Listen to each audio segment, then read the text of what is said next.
여러분 안녕하세요. 일주일 만에 뵙습니다. 그동안 어떻게 열심히 공부를 하셨는지 모르겠습니다.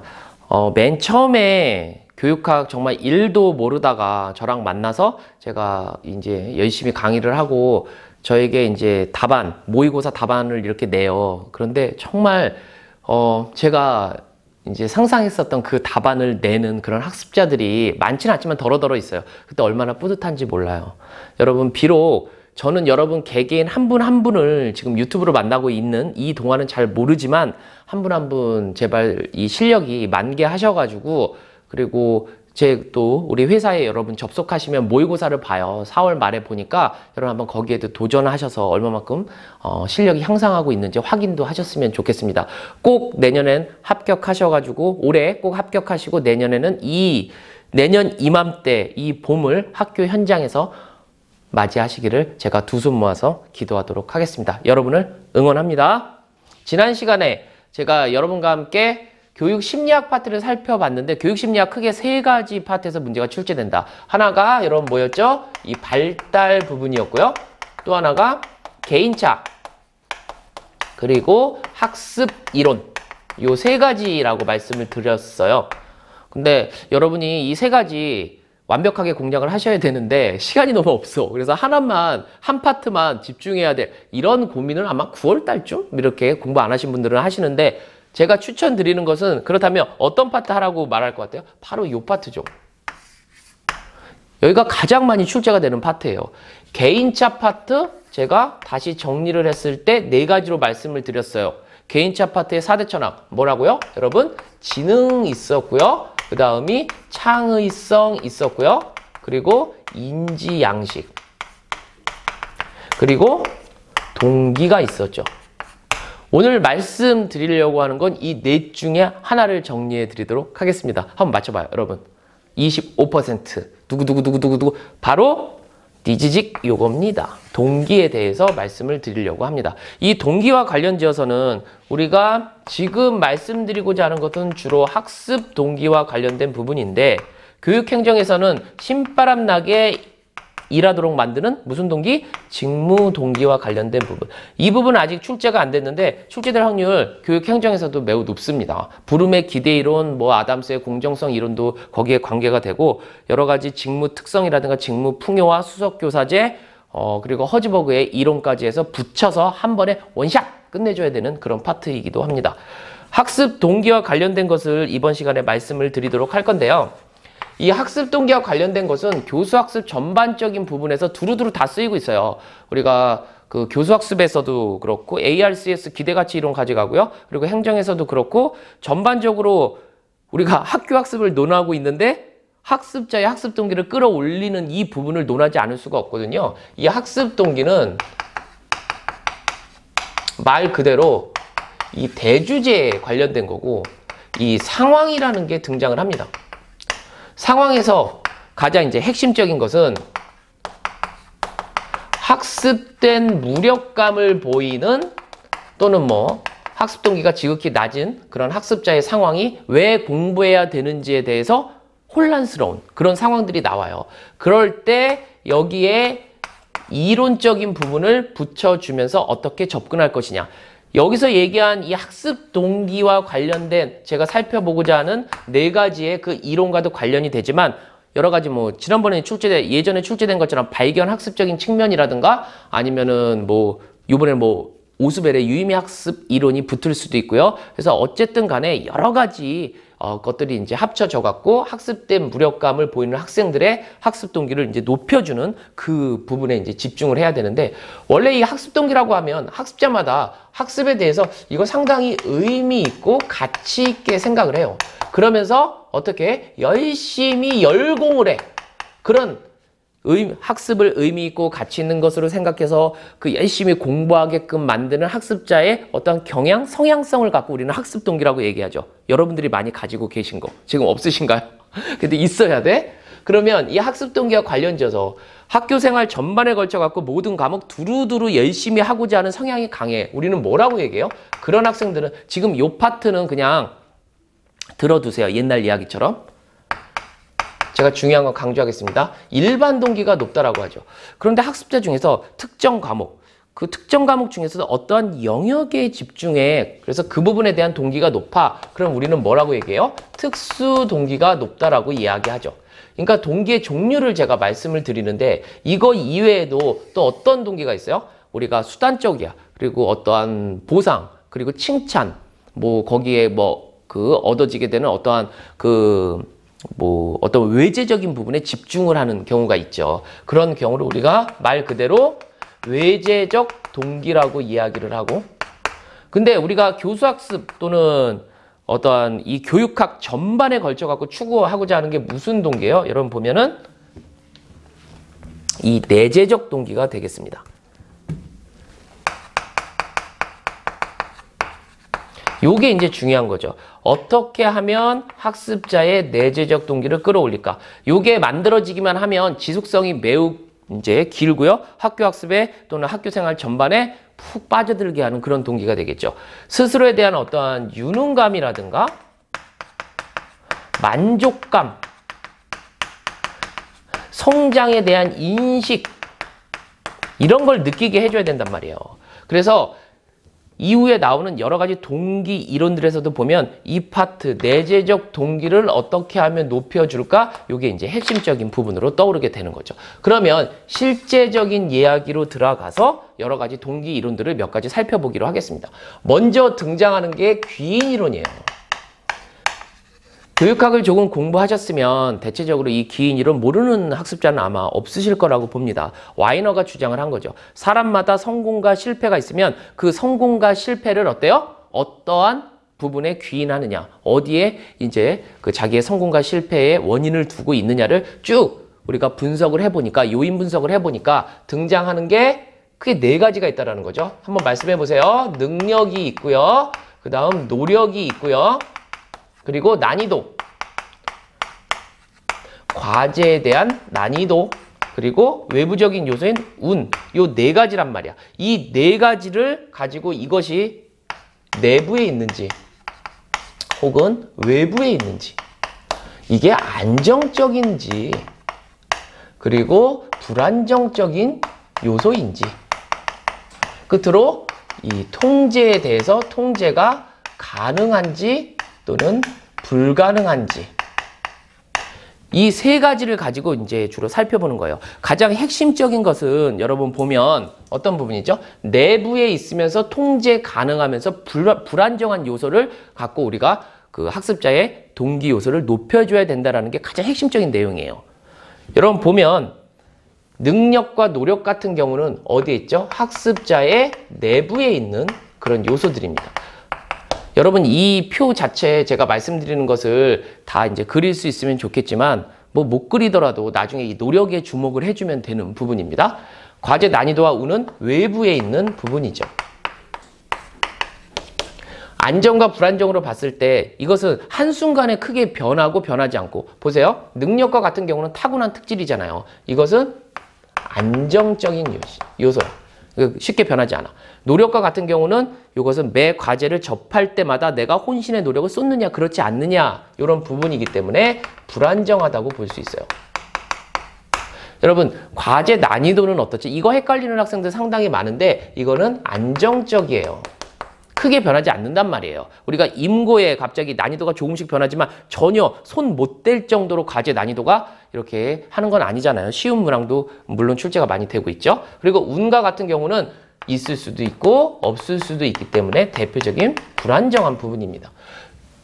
능력과 노력, 과제 난이도, 운 중에 통제가 가능한 것은 하나밖에 없어요. 여러분 보면 노력, 그리고 나머지는 다 불가능한 요소입니다. 이건 다 불가능해요. 아까도 말씀드렸지만 이 교수자가 학습자의 실패를 어디다 귀인시킬 것이냐는 매우 중요하고, 드웩이라는 여성 학자가 이런 연구를 했어요. 거의 대부분의 그 학습자가 실패할 수밖에 없는 어려운 과제를 내주고 그 실패의 원인을 네가 노력을 열심히 하지 않았기 때문이야. 그리고 네가 사용한 학습 전략 자체가 상당히 여기에 맞지 않았어. 그러니까 학습 전략과 노력에 귀인을 시켜갖고 다시금 어때요? 그 도전할 기회를 주었죠. 그러니까 학업 성취도가 매우 많이 높아졌다라는 거죠. 그래서 여기서 이제 포인트는 요거예요. 학습 실패에 대해서는 내부적인 요인에 돌리는 것이 좋고, 그리고 상당히 불안정적으로 바뀌면서 통제가 가능한 것을 가지고 학습자의 학습 동기를 높여라. 그래서 노력을 열심히 하고 실패한 아이에게 좋은 전략을 사용하면 너는 꼭 성공할 수 있어 라고 주는 거예요. 사실 여러분, 과제에 대해서 성공의 기회를 주고요, 자신감을 갖게 해주고요, 호기심을 갖게 해주고 탐구하도록 만들고, 막 이런 것은 모든 그 동기 이론에서 어때요? 만능 소스로 쓸 수는 있겠죠. 그런데 상황이 나오는데 그 상황에서 우리는 어떠한 이론을 써줄까? 그게 이제 여러분 공략하는 포인트가 되는 거예요. 문제도 이렇게 보면. 두 번째는 귀인 이론 다음에 나오는 것은 이제 목표 지향성 이론이에요. 목표 지향성 이론. 어떠한 목표를 지향할 것이냐. 학습자가 보면 크게 두 가지 목표를 지향한다라고 얘기했죠. 첫 번째는 많이 들어보셨을 거예요. 숙달 목표인데, 책마다 다른데 이걸 갖고 학습 목표라고도 이야기를 해요. 숙달 목표를 지향하는 학습자와 같은 경우는 이러한 성격을 보인다고 얘기하죠. 과제 개입형의 학습자로서 과제에 개입해서 숙달, 능력치를 끌어올려. 그리고 제시된 학습 목표를 성공적으로 달성할지에 관심을 가져요. 그러니까 상당히 이게 바람직한 거예요. 숙달 목표를 지향하는 게 맞아요. 근데 대부분의 학습자들이 지향하는 것은 무슨 목표를 지향한다고 얘기해요? 수행 목표를 지향해요. 근데 이게 다시 두 가지로 나뉩니다. 수행 접근 목표는 다른 학습자 앞에서 자신이 뛰어나 보이고, 그리고 다른 학습자를 이기고 싶고 높은 성적을 받고 싶은 학습자를 얘기해. 그리고 수행 회피를 추구하는 학습자는 어떻습니까? 과제를 이렇게 수행하면서 내가 실패를 통해서 다른 사람 앞에서 능력 없어 보이는 것을 피하고 싶은 거야. 그러니까 아주 쉬운 과제 또는 가끔 가다 보면 아주 비현실적인 과제, 누구나가 막 틀릴 수밖에 없는 그냥 아주 어려운 과제, 이런 걸 선택한단 말이죠. 그러면 이런 것을 봤을 때 다른 사람을 이기고 싶어. 그럼 여기서 이제 중요한 게 비교를 하지 않아. 그러니까 교수자의 전략으로서. 그리고 학습자 저마다에게 손쉽게 다가갈 수 있는 그런 과제, 그리고 실패에 대해서 실패 가치를 느끼게 해줘요. 충분히 우리에게 이 실패를 통해서 많은 교훈을 우리가 얻을 수 있었다. 그러니까 이러한 전략을 통해서 우리가 보면 이 수행 목표를 추구하는 학습자를 어때요? 숙달 목표를 추구하는 학습자로 바꿔줘야 된다라는 거예요. 그래서 요게 핵심적인 내용이 이제 목표 지향성 이론이 되겠고요. 그리고 우리가 이미 출제가 되었고 가장 많이 폭넓게 쓰는 이론 중에서 우리가 보면 기대가치 이론이 있어요. 이 기대가치 이론. 뭐 기대가치 이론 ARCS라든가 우리가 부름의 어떠한 직무동기를 높이는 그 이론에서도 이제 등장을 하는데, 이제 여기서 이제 포인트는 이 기대와 관련된 게 어떠한 것이 있고 가치와 관련된 게 어떠한 것이 있는지를 잘 따져봐야 돼요. 지금 이게 교육 심리학신에서 보면은 쉽게 얘기하면 이런 거죠. 성공에 대한 기대를 높이고 그 성공이 가져다줄 보상의 가치를 높여주는, 이게 이제 포인트인데, 여기서 이제 변별이 되는 것은 이 기대와 관련된 요소가 무엇이 있는지를 알아야 된다는 거죠. 첫 번째 보면 기대를 높이기 위한 것과 관련돼서 과제 난이도가 있고요. 또 자기 도식이라는 게 있고요. 타인으로부터의 인식이라는 게 있어요. 이 세 가지가 기대 요소와 관련된 거예요. 다시 말하면 과제의 난이도가 적절해야지 그 기대를 높이는 거고, 그리고 스스로 그것을 할 수 있다, 성공할 수 있다라는 믿음이 있어야 되고, 타인이 이제 바라봤을 때 너 충분히 성공할 수 있어 라고 타인으로부터의 그런 인식을 받으면 이 기대가 높아진다라는 거죠. 이 가치와 관련된 것은 일단 학습자 스스로 저마다 뭐가 있어야 돼? 내적인 흥미가 있어야 돼요. 내적인 흥미. 그리고 효용성이 있어야죠. 이게 필요해. 그죠? 그리고 이게 중요하다라는 인식이 있어야 돼요. 중요성에 대한 거. 그리고 비용적인 측면에서도 이제 많은 효과가 있어야죠. 그래서 이 네 가지 측면이 가치를 높이는 부분과 이제 관련이 된 거예요. 그러면 문제 출제될 때 학습자가 일정한 노력을 기울인단 말이에요.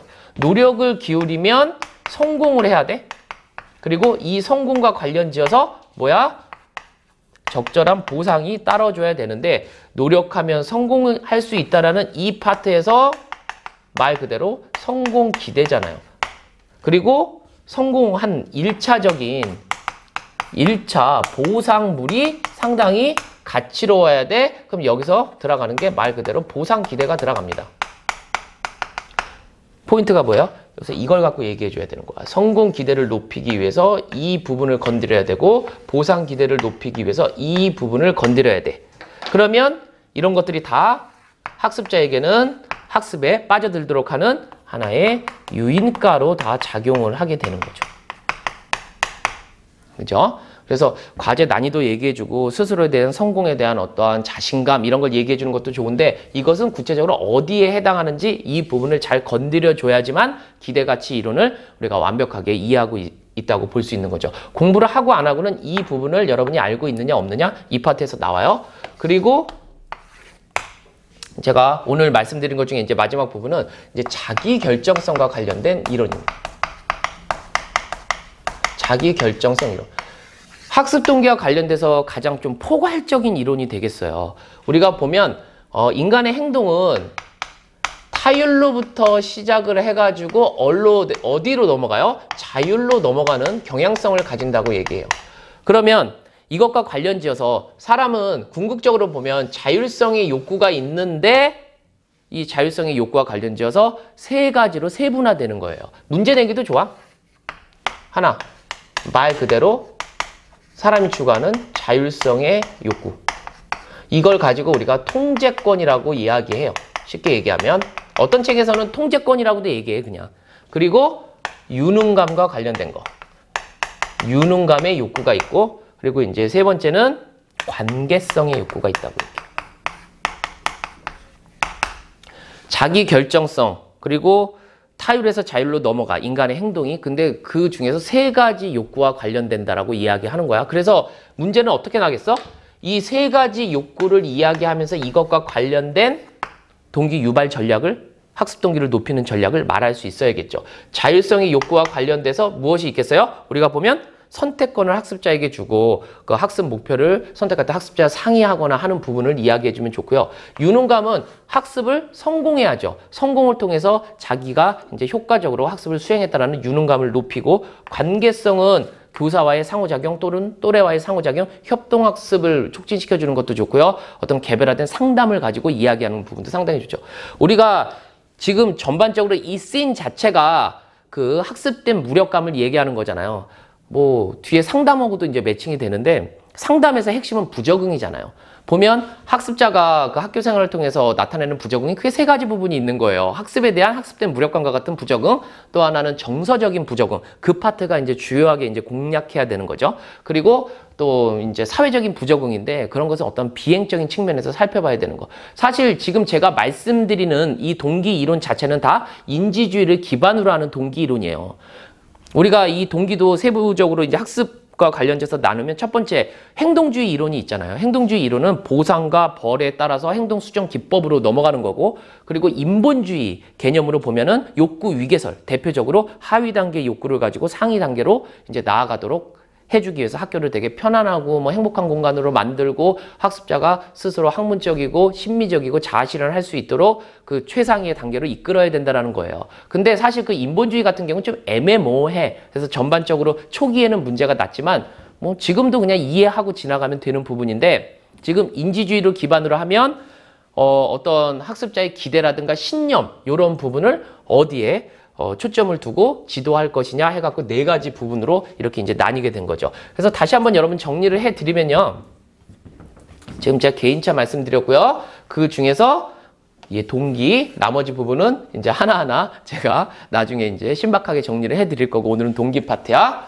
그래서 학습 동기와 관련 지어서 우리는 주로 이 내재적 동기를 높이는 네 가지 이론을 살펴본다. 먼저 이제 귀인 이론. 그러니까 제가 보기엔 귀인 이론이랑 이 목표 지향성, 자기 결정성, 기대 가치는 이미 출제가 됐단 말이에요, 여러분. 이미 출제가 됐기 때문에 이 세 가지 파트는 꼭 알아둬야 되는데, 이 네 가지 중에서 노력을 가지고 이야기해야 된다. 노력을 가지고 노력하면 너의 그 실패가 이제 성공으로 바뀔 수 있고, 효과적인 학습 전략을 이제 사용하면 너의 실패가 성공으로 바뀔 수 있고, 그리고 장기적으로 계속 성공하는 것은 이 능력에 기인하는 게 좋고요. 왜냐하면 그걸 가지고 우리가 계속 어떠한 그 노력에만 하는데, 이 노력은 어떻게 최후의 히든 카드처럼 이제 딱 쓰는 게 좋고, 이게 네가 능력만 지금 추구하고 믿었지만 지금 실패하는 것에 대해서는 네가 노력을 하면 또 이제 할 수 있어 해갖고 이제 학습자 내부 이렇게 이제 가는 이런 게 좋고요. 그리고 목표 지향성으로 오면 수행 목표를 어떻게 숙달 목표로 바꿔줄 것이냐, 이걸 갖고 바로 해주면 돼. 남과 비교하지 않고, 그리고 실패의 가치를 느끼게 해주고, 그래서 이제 도전할 수 있게, 도전을 이제 장려를 하고, 그럼 뭐 호기심이라든가 탐구심을 많이 유발하는 전략도 좋겠네요. 그래서 궁극적으로 숙달 목표를 지향할 수 있도록 해주는 거. 그리고 기대가치 이론은 성공에 대한 기대와 그 성공이 가져다주는 그 어떤 가치를 이제 높여줘. 두 개의 곱, 두 개의 합이 학습 동기를 높일 텐데, 관련된 요인들로 이렇게 뽑을 수 있기 때문에 이걸 갖고 이야기를 해주면 되는 부분이고요. 자기 결정성은 인간의 행동이 기본적으로 타율에서 자율로 가는데 세 가지 욕구와 관련이 된다. 땅땅땅, 이 세 가지 욕구와 관련돼서 어떻게 지도해 줄 것이냐, 이렇게만 해주면 동기와 관련돼서 그 어떤 이론이 나더라도 여러분 공략하실 수 있고요. 중요한 게 상황과 같이 난다. 그래서 우리가 한 번쯤 생각해 보면 되겠습니다. 이후에도 제가 이 개인차 부분은 지속적으로 말씀을 드릴 테고요. 여러분 힘드시겠지만 지금 우리가 이거 중요한 시기입니다. 4월, 5월, 6월이 정말 자기가 공부하는 수준과 레벨을 뛰어넘을 수 있는데, 그렇지 못하면 하반기 신으로 넘어가면 조마조마하고요. 정리가 안 돼서 작년 수준 또는 별로 높지 않은 수준으로 그 시험장에 들어가야 되기 때문에, 지금 봄이지만 여러분 그 엉덩이가 들썩들썩 하겠지만 학습에 집중해 갖고 실력을 꾸준히 쌓으시기 바랍니다. 여러분을 응원하겠습니다. 감사합니다. 오늘은 여기까지 찍겠습니다. 안녕.